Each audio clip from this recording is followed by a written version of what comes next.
on the dark path.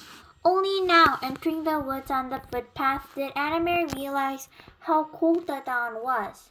She watched and helped earlier, as the others donned sweaters, jackets, and coats. She had peered into the night, following them with her eyes as they moved silently off, bulky in their garments, blankets in their arms. But she wore only a light sweater over a cotton dress.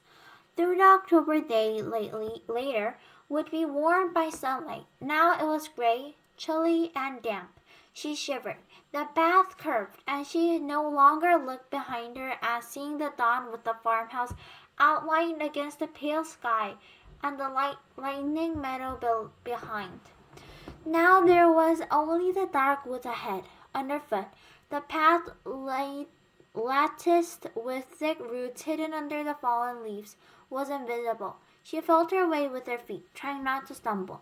The hand with the straw basket scratched her arm through her sweater. She shifted and tried to run. She thought of a story she had often told Christy as she cuddled to bed at night. Once upon a time there was a little girl, she told herself silently, who had a beautiful red cloak. Her mother had made it for her. She wore it often that everyone called her Little Red Riding Hood. Christy would always interrupt her there. Why was it called a Red Riding Hood? Why didn't they just call her Little Red Cloak?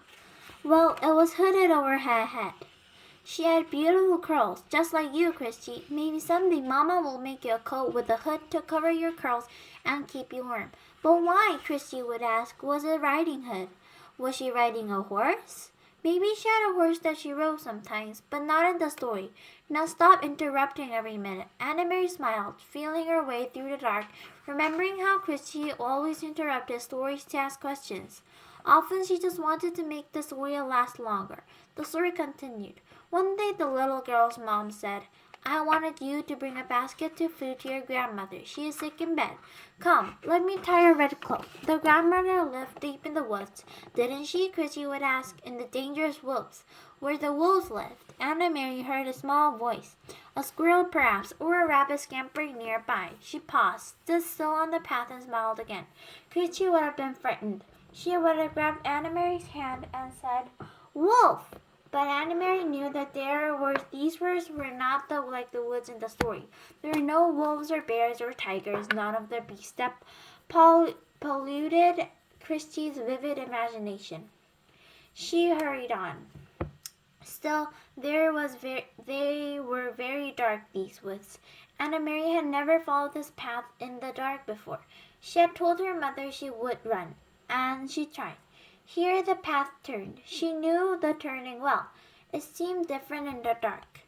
As she turned the left, that will take her to the road, but where it would be lighter, wider, more traveled, but more dangerous. Someone could see her on the road. At this time of dawn, other fishermen would be on the road, hurrying to their boats for a long day to sea, and there might be soldiers. She turned to the right and headed deeper into the woods. That was why Mama and Peter had needed to guide those who were strangers here, the Rosens and the others. The wrong way turn would have taken them to danger. So Little Red Riding Hood carried a basket of food and hurried through the woods. It was a lovely morning. Birds were singing. Little Red Riding Hood sang, too, as she walked. Sometimes she changed that part of the story, telling it to Christy.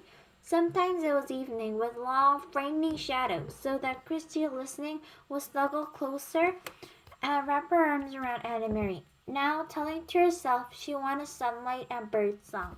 Here the path widened and flattened. It was the place where the path curved beside the meadow at the edge of the sea. She could turn. She did. Here in the daylight, through where there would be cows run. There would be cows in the meadow, and on summer afternoons Anna Mary would stop by the fence and hold handfuls of grass, which the curious cows would taste with their rough tongues. Here her mother had told her, Mama would always stop too, as a child walking to school. Her dog, Tallfast,